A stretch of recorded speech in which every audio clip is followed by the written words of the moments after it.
I am the Fan Guy, and in this video I'll review Game of Thrones Season 6 Episode 4. The episode was very uplifting and positive for the fans. It was a very satisfying episode. The internet GOD fandom seems to have reacted very positively to it. On IMDb, it got a rating of 9.5 based on more than 900,000 users. Episode 4 finally marks the first appearance of the legendary Lord Baelish on Season 6.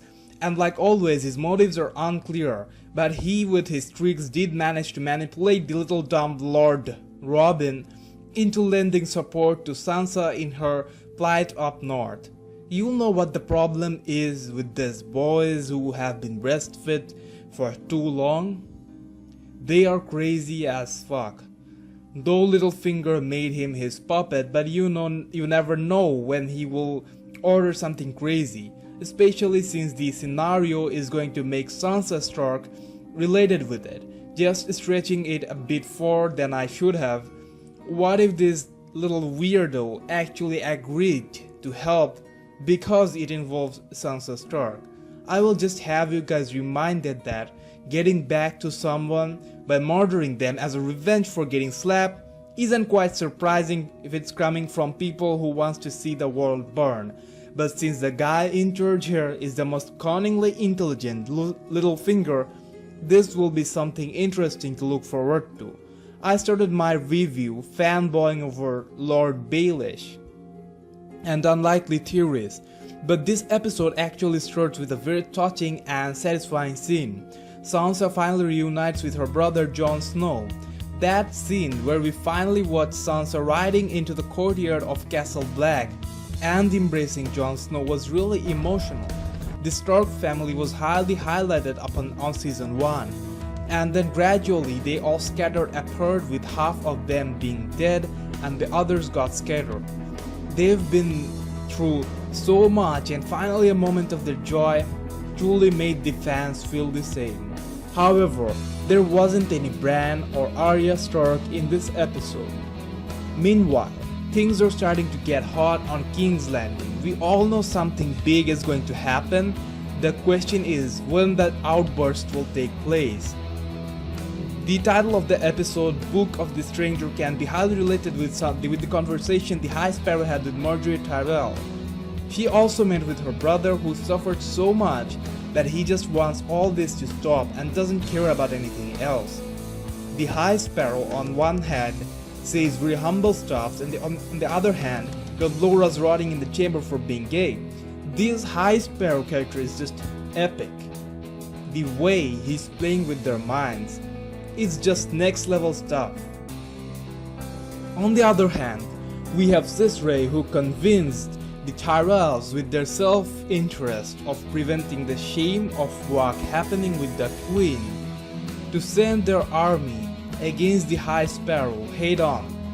Though the Tyrells have the second largest army in Westeros, I can imagine the High Sparrow outwitting them, because currently they might have some people who are good battle strategists, but they have no one credible enough to match the intelligence level of the High Sparrow. He is in a way a first-class hypnotizer.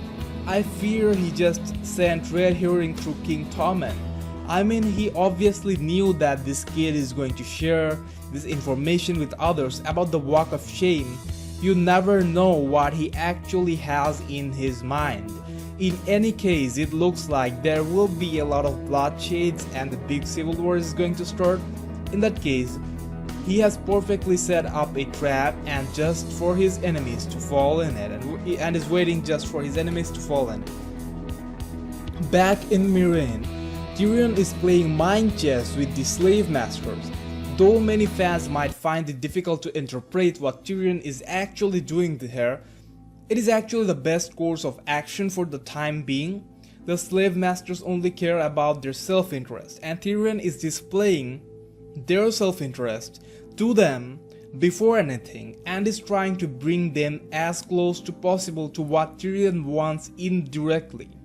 With each smaller peaceful agreement, the masters are getting closer to defeat without realizing it. Tyrion certainly has cards up his sleeves which 99 other people would obviously find hard to understand. But I believe it's going to pay off, and that's the best they can do before the Khaleesi returns with the powerful Dothraki army. Meanwhile, Dario, Naharis, and Jorah finally tracks down and attempts to save Dany, but the mother of the dragons doesn't escape or run away from the Dothrakis. She already knows the formula of taming them. Just survive in the fire in front of them, so that's what she does. She appears in front of Khal Moro, who thought he would decide her fate, and it ended up in a fiery show. She, using the open flames, burned down the entire place with Khals locked inside.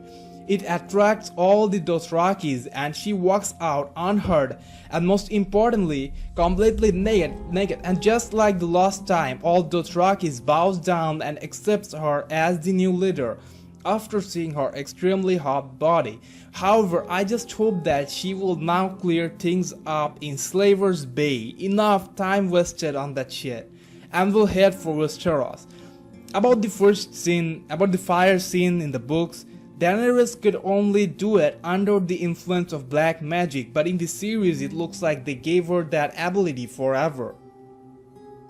There was also a meaningless and brief Theon and Yara scene, blah blah blah, let's unite is the theme. Davos was finally inquiring Melisandre about Princess Shireen and then got sidetracked by Brienne as she expressed how she took revenge by executing Stannis. Meanwhile, the writers made Ramsey kill Osha just to remind us how bad he is. I just found that unnecessary.